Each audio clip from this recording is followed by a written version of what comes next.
Good afternoon everyone. Myself Dr. Ashutosh Kumar Sharma, faculty of Ayurveda, Samhita Siddhanta department.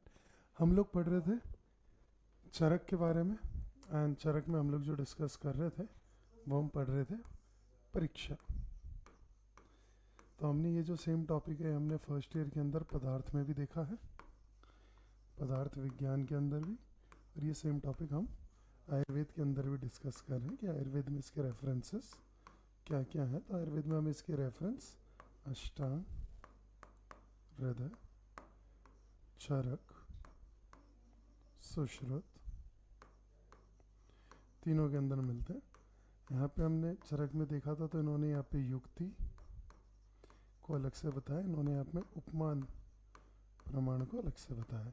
ये इनकी speciality है, दोनों को बाकी नहीं मानते, इन दोनों ने अपना अपना अलग दिया है. बाकी इसके अलावा जो नॉर्मल प्रमाण थे जिसके अंदर हम लोगों ने देखा था, तो हम लोग देख रहे थे इसमें अनुमान, प्रत्यक्ष और आप्तवचन, जिसको हम लोग आप्तोपदेश भी कहते हैं. तो ये तीन और प्रमाण थे जिनके बारे में हम डिस्कस कर रहे थे. तो हम लोग ये डिस्कस कर रहे थे परीक्षा के क्या क्या तरीके हैं, क्या क्या बताइए. तो चरक ने अलग अलग चैप्टर्स में अलग अलग स्थानों में अलग अलग चीज़ों को बताया. तो चरक ने त्रिविध परीक्षा भी बताई है, चतुर्विध भी बताई है. तो सवाल उठता है ऐसा क्यों बताया. तो चरक ये कहते हैं रोग परीक्षा के अलग साधन है और रोगी परीक्षा के अलग साधन है. और चिकित्सा के लिए अगर मेरे को ट्रीटमेंट करना है, चिकित्सा करना है, तो मेरे लिए बहुत ज़रूरी है कि मैं ये दोनों ही तरीके की परीक्षा करूं, और ये परीक्षा करने के बाद ही मैं कोई कंफर्म डायग्नोसिस और ट्रीटमेंट कर पाऊंगा. इसलिए मेरे परीक्षा बहुत इंपॉर्टेंट है. तो हम लोग जब सूत्र स्थान पढ़ते हैं तो उसके अंदर उन्होंने एक और चीज़ जो बताई है वो है त्रिविध परीक्षा. तो आज जो हम लोग डिस्कस कर रहे हैं वो हम लोग डिस्कस करने वाले हैं त्रिविध परीक्षा. तब सवाल आता है त्रिविध परीक्षा क्या होता है. तो सबसे पहले जैसा कि नाम से ही पता चल रहा है, त्रि यानी तीन, त्रिविध परीक्षा यानी थ्री वेज ऑफ एग्जामिनेशंस. तो वो क्या क्या हो सकते हैं हम लोग उसके बारे में डिस्कस करेंगे. तो हम लोग वो देख लेते हैं. तो त्रिविध परीक्षा के अंदर आ गया त्रिविध परीक्षा. तो उन्होंने इसमें बताया दर्शन, स्पर्शन, प्रश्नेहि. तो दर्शन यानी देखना, जो मैं आंखों से देख पाता हूँ इस दर्शन, ठीक है. स्पर्शन इज छूना, एग्जामिनेशन पालपेट करके जो मैं चेक कर पा रहा हूँ. एंड देन प्रश्न इज क्वेश्चनिंग, सवाल पूछ के जो चीज़ मैं कर पा रहा हूँ. तो ये तीन तरीके की चीज़ें हैं जिसके बारे में हम लोग देखते हैं.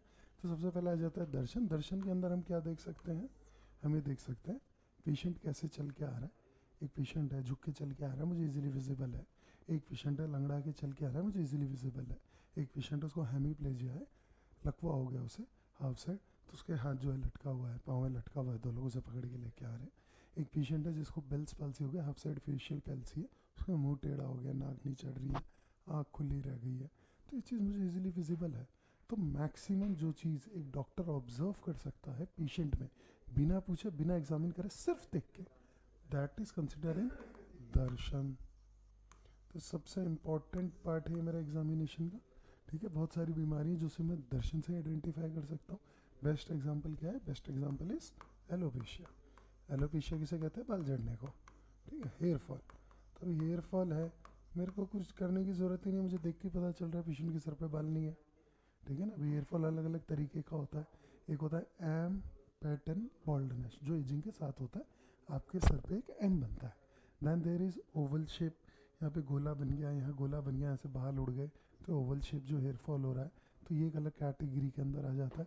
Then there is hair density loss, मेरे बाल तो आगे से स्ट्रेट है लेकिन मेरे यहाँ की जो डेंसिटी है वो कम हो गई है, तो ये कैटेगरी आ जाती है इसके अंदर. तो ये तीनों सीधी चीज़ें ये मेरे को देख के पता चल रही है.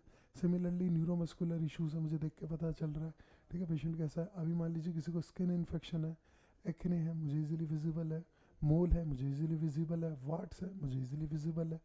तो ये जो बेसिक चीज़ है वो दर्शन में आ गई. तो दर्शन एक डॉक्टर के लिए is one of the most important parameter of examination of a patient.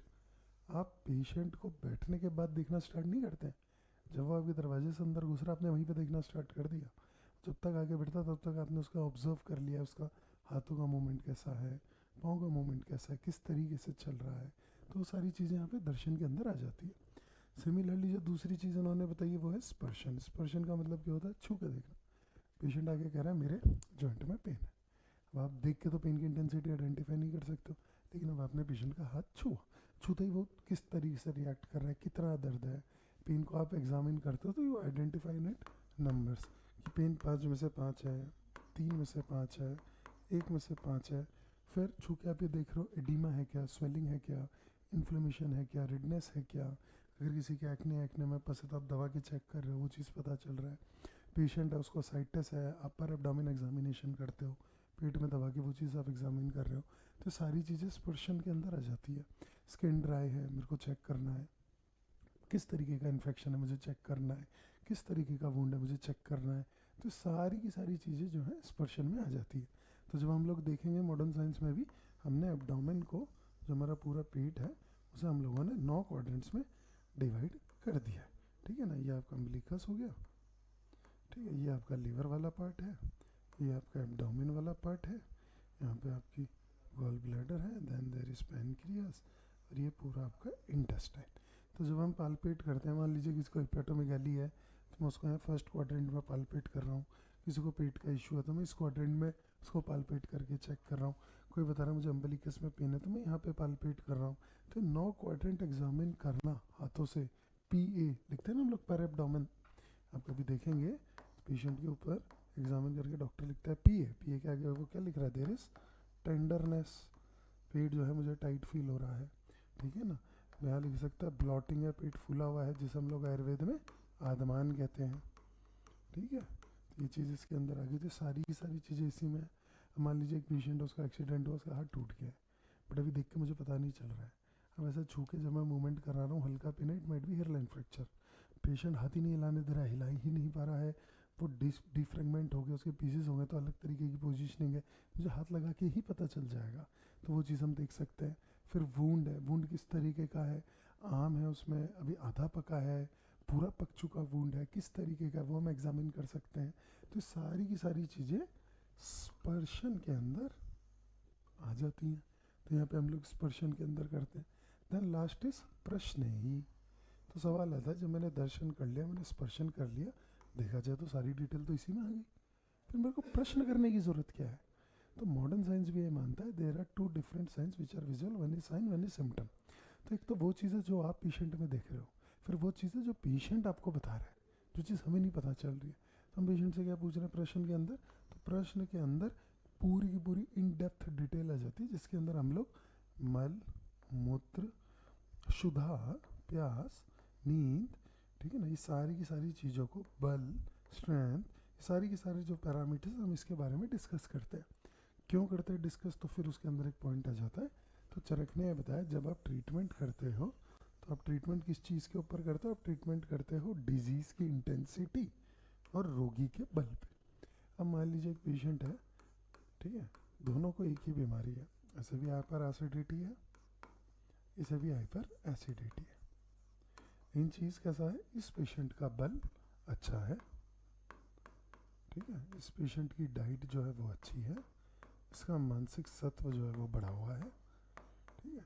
ये हो गया मेरे हिसाब से, हम ले लेते हैं एवरेज 6 फुट का आदमी है, 85 kg वेट है, ये कंडीशन है ना हाइपर एसिडिटी, सेम बीमारी है, बट पेशेंट है 6 फुट, बट उसका वेट है यहाँ पे 52 किलो, बल जो है इसका कम है,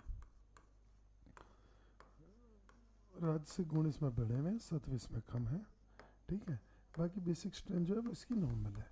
तो अभी मुझे पता है हाइपर एसिडिटी जो है, हाइपर एसिडिटी पित्तज रोग है, ठीक है, और जब भी पित्त खराब होता है उसकी श्रेष्ठ चिकित्सा उन्होंने विरेचन बता रखी है। विरेचन क्या है? पंचकर्मा। अब विरेचन करने के लिए मुझे सबसे पहले 7 दिन की तैयारी करनी पड़ती है, घी मक्खन खाना पड़ता है, एक स्पेसिफिक डाइट उसे फॉलो करना पड़ता है, उसके बाद हम विरेचन कराते हैं। लेकिन विरेचन अपने आप में एक स्ट्रॉन्ग प्रोसीजर है, उसको करने के लिए पेशेंट का स्ट्रेंथ वगैरह जो है वो अच्छा होना चाहिए, तभी हम वो करा पाएंगे। तो ये पेशेंट तो विरेचन ईजिली कर लेगा, इसके लिए तो बहुत अच्छा ऑप्शन है वो, और ठीक भी हो जाएगा। बट ये पेशेंट नहीं कर पाएगा तो इसे हम लोग क्या कराएंगे, शमन। तो शोधन चिकित्सा करना है या शमन चिकित्सा करना है, वो डिसाइड करना भी किस पे डिपेंड करता है, परीक्षा पे। इसलिए उन्होंने बताया दर्शन, स्पर्शन और प्रश्न ही। प्रश्न करके हम कई चीज़ों के बारे में इंफॉर्मेशन लेते हैं, ये हम नेक्स्ट लेक्चर के अंदर डिस्कस करेंगे।